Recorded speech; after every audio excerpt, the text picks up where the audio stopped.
بسم الله الرحمن الرحيم لئن شكرتم لأزيدنكم صدق الله المولانا العلي العظيم. அல்லாஹ் நல்லடியார்களே,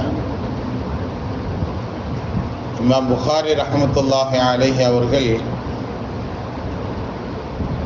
தங்களுடைய கிதாப்ல ஒரு நிகழ்ச்சியை பதிவு செய்திருக்கிறாங்க.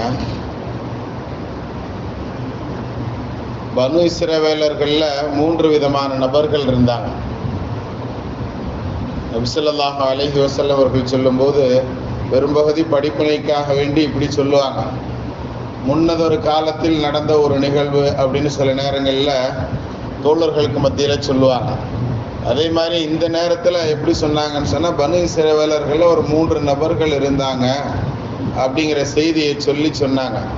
அதில் ஒரு நபர் அபரஸ், குஷ்ட ரோகி, உடல் முழுவதும் நோயாக இருப்பாங்க இல்லையா, அந்த மாதிரி நோய் உள்ளவர். 2வது நபர் முழு தலை வழுக்கையானவர். 3வது நபர் கண் பார்வை தெரியாதவர். அப்படின்னு 3 நபர்களை பற்றி நபி ஸல்லல்லாஹு அலைஹி வஸல்லம் அவர்கள் சொன்னாங்க. இப்போ அல்லாஹ் தஆலா என்ன செஞ்சான்னா, ஒரு மலக்கை அனுப்பி வைத்து, நீங்கள் எதுக்காண்டி ஆரம்பத்திலே புகாரி இமாம் சொல்கிற ஹதீஸுங்கிறத சொன்னோன்னா சொல்கிறது வித்தியாசமாகவே தெரியுங்கிறதுனால தான் அல்லாஹ் தஆலா ஒரு மலக்கை அனுப்பி வைத்து அந்த 3 நபர்களிடத்திலையும் பேச வைத்தார். 1வது நபர்கிட்ட வந்தாங்க மலக்கு. அவர்கள் பேசும் பொழுது, உனக்கு என்ன வேணும், அல்லாஹ் உனக்கு ஷிஃபாவை தர்றதுக்கு உண்டான ஒரு ஆப்ஷனை கொடுத்துருக்குறான், உனக்கு என்ன வேணும் அப்படின்னு கேட்கும்போது, செல்வம் வேணுமா ஷிஃபா வேணுமாங்கிற அந்த 2 கருத்து கேட்கப்படும். அவர் எனக்கு ஷிஃபா தான் வேணும் அப்படின்பாரு. அதுலேயே நல்லா விளங்கிக்கிடலாம் எது ரொம்ப முக்கிய தேவைங்கிறது விளங்கிக்கிடலாம். பணம் காசுகள் அப்புறம்தான், உடல் ஆரோக்கியம்தான் பெரிய சொத்துங்கிறத விளங்கிக்கிட முடியும். சரி, இப்போ அவங்க ஷிஃபாவை தேர்ந்தெடுப்பாங்க. முழு ஆரோக்கியம் உனக்கு அல்லாஹ் தந்துடுவான், அல்லாஹனுடைய பெயரால் உனக்கு முழு ஷிஃபா கிடைக்கணும்னு அந்த நோய் உடனே குணமாயிடும். குணமான உடனே, சரி இப்போ நீ சொல்லு, உனக்கு அல்லாஹ் 2வதையும் தர்றதுக்கு வாய்ப்பு கொடுத்துட்டான், உனக்கு செல்வத்தில் எதாவது கொடுக்கணும், உனக்கு என்ன வேணும் அப்படின்ன உடனே முதல் ஷிஃபாவை தேர்ந்தெடுத்ததுனால அல்லாஹ் கொடுக்குற 2வது பரக்கத்து எக்ஸ்ட்ரா கொடுப்பாங்க இல்லையா, கொசுறு. அப்போ நீ என்ன விரும்பினாலும் ஓகே தான். உடனே ஒரு ஒட்டகம் அவராக என்ன செய்வார், சஜஷன் பண்ணி ஒட்டகம் கொடுப்பாரு. அந்த மலக்கு ஒட்டகத்தை, அதுலேயும் சினை ஒட்டகம். அதே மாதிரி 2வது நபர் வழுக்கத்தலை, அவர்கிட்ட கேட்கும்போது, எனக்கு எல்லாரும் வழுக்கன்னு கேலி பண்ணுறாங்க, எனக்கு நல்ல முடி வேணும், இன்னைக்கு முடிக்காண்டி ஒவ்வொருத்தன் அலைகிறத பார்த்தோம்னா சுபஹானல்லாஹ். முடி நடுதல் அப்படின்னு அங்கங்க என்ன செஞ்சு வச்சிருக்கான், பாத்தி நடுற மாதிரி. அல்லாஹ்,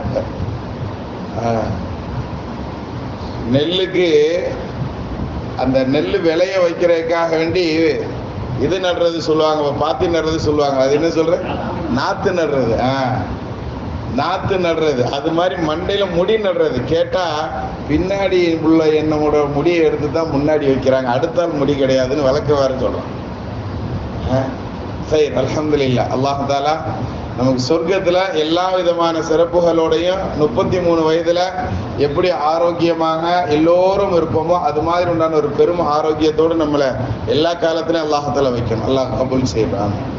அப்போ அந்த முடி தான் எனக்கு வேணும்னு அவர் கேட்காரு. அவருக்கு நல்ல முடி தோற்றம் அழகாக கிடைக்கிறது. அதே மாதிரி அவருக்கு ஒரு சினை மாடு கொடுக்கப்படுகிறது அப்படின்னு வரும். அதே மாதிரி 3வது பார்வையற்ற நபர்கிட்ட வருவாங்க. அவர் எனக்கு பார்வை கிடைக்கிறது பெரிய ரஹமத்து தான், பார்வை கிடைச்சா போதும் அப்படிம்பாரு. பார்வையையும் கொடுத்து சினை ஆடு ஒன்று அவருக்கு கிஃப்டாக கொடுக்கப்படும். சரி, இப்போ கொஞ்ச நாளில் இவங்களுடைய இந்த செல்வம் எல்லாம் பல்கி பெருகி, ஏன்னா சினங்கும் போது அது அடுத்தடுத்து என்ன செய்யும்னு சொன்னால் நிறைய வளர்ச்சியை கண்டது. அப்போ அந்த மாதிரி வளர்ச்சி ஆனதுக்கு அப்புறம் திரும்ப அதே மலக்க அல்லாஹ் அனுப்பி அவங்கள்ட்ட போய் எல்லார்ட்டையும் தர்மம் கேளு, நீ தர்மம் கேட்குற லெவலில் நீ போயிட்டு வா அப்படின்னு அல்லாஹ் அனுப்புவான். அதே மலக்கு வருவார். 1வது நபர்கிட்ட போய் தர்மம் கேட்பார், அவர் மறுத்துருவார். மறுத்தது மட்டுமல்லாமல் 2வது அந்த யாசகம் கேட்குற அந்த மலக்கு எப்படி கேட்பாங்கன்னு சொன்னால், நீ ஒரு நேரத்தில் இப்படி இருந்த, குஷ்டரோகியாக இருந்த, அதாவது மக்களுக்கு மத்தியில் எந்த அளவுக்கு மாறி போயிருச்சுன்னு சொன்னா, இவர் பரம்பரையே ஆரோக்கியமான பரம்பரை போன்று மக்கள் விளங்கும் அளவிற்கு அவருடைய சூழல் ஆயிட்டதுனால, அப்படிலாம் ஒன்றும் கிடையாதுப்பா, நான் குஷ்டரோகம், என் குடும்பமே எப்படிப்பட்ட குடும்பம் தெரியுமா அப்படின்னு பேசுற லெவலுக்கு அந்த பணம் காசுகள் அவரை மாற்றி விட்டது. நான் சம்பாதித்த சம்பாத்தியம் இது அப்படின்னு இன்னைக்கு கூட நம்ம எல்லாரும் சொல்றோமா இல்லையா? அது மாதிரி உண்டான ஒரு சூழல் அங்கு வரும் பொழுது அவர் என்ன செய்யறாரு, நான் சொல்றது உண்மை, நீ சொல்றது பொய்யினா நீ எப்படி பழைய நிலைமைக்கு இருந்தே அப்படி நீ ஆயிரட்டுன்னு சொல்லி துவா செஞ்ச உடனே அவருக்கு என்ன செஞ்சிடும், பழைய நிலைக்கு குஷ்டரோகியாக ஆயிடுவார். ஒரு செல்வமும் இல்லாத நிலைக்கு போயிடுவார். அதே மாதிரி ரெண்டாவது அந்த தலையில் முடியில்லாத நபரிடம் வரும் பொழுது அவர்கிட்டையும் இதே மாதிரி கேட்கப்படும். அவரும் எங்க பரம்பரையே முடிவுள்ள பரம்பரைங்கிற மாதிரி அந்த துணியில் பேசும் பொழுது அவருக்கும் ஒன்றும் இல்லாமல் போய் கடைசியில எந்த சொத்து பத்துகளும் இல்லாமல் முட்டைத்தலையாகவே ஆகிவிடுவார். மூன்றாவது பார்வையற்ற நபரிடத்துல வரும் பொழுது, ஆமாப்பா நீ சொல்றது உண்மைதான், நான் ஒரு நேரத்துல கண் பார்வை இல்லாம இருந்தேன், நீ அல்லாஹ்வுடைய பெயரால கொடுன்னு வேற கேட்டுட்ட, அதனால உனக்கு என்ன வேணுமோ எடுத்துக்கோப்பா அப்படின்னு சொல்லும் பொழுது, இல்லை நான் தான் உனக்கு இதுக்கு முன்னாடி வந்து துவா செஞ்சாலு, இன்னைக்கு நான் வேற கெட்டப்புல வந்திருக்கிறேங்கிற தகவலை உணர்த்திட்டு உன்கிட்ட இருந்து வாங்குறது நோக்கம் அல்ல, உன்னுடைய உள்ளத்தை பரிசோதிக்க அல்லாஹ் சொன்னான், அவ்வளவுதான் அப்படிங்கும் பொழுது அவர்கள் துவா செஞ்சுட்டு போனாங்க. அப்படிங்கிற அந்த நிலவரங்களை நாம் ஹதீஸுகள்ல இருந்து நாம பார்க்க முடியும்.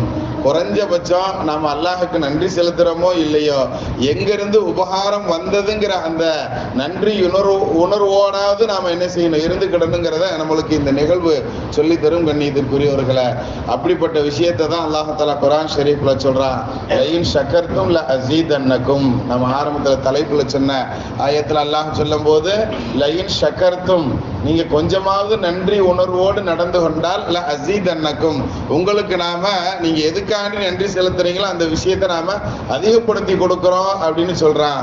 ஆனால் அந்த விஷயத்தில் நாம் சோடை போகாமல் அல்லாஹ்விடமிருந்து அதிகமாக பெற்றுக்கொள்ளக்கூடிய, அந்த பெற்றுக்கொள்வதற்கு காரணமாக இருக்கக்கூடிய நன்றியை அல்லாஹ் நமக்கு அதிகப்படுத்தி தருவானாக. பிஹக்கி சய்யிதினா வ ஆலி சய்யிதினா முஹம்மதின் ஸல்லல்லாஹு அலைஹி வஸல்லம்.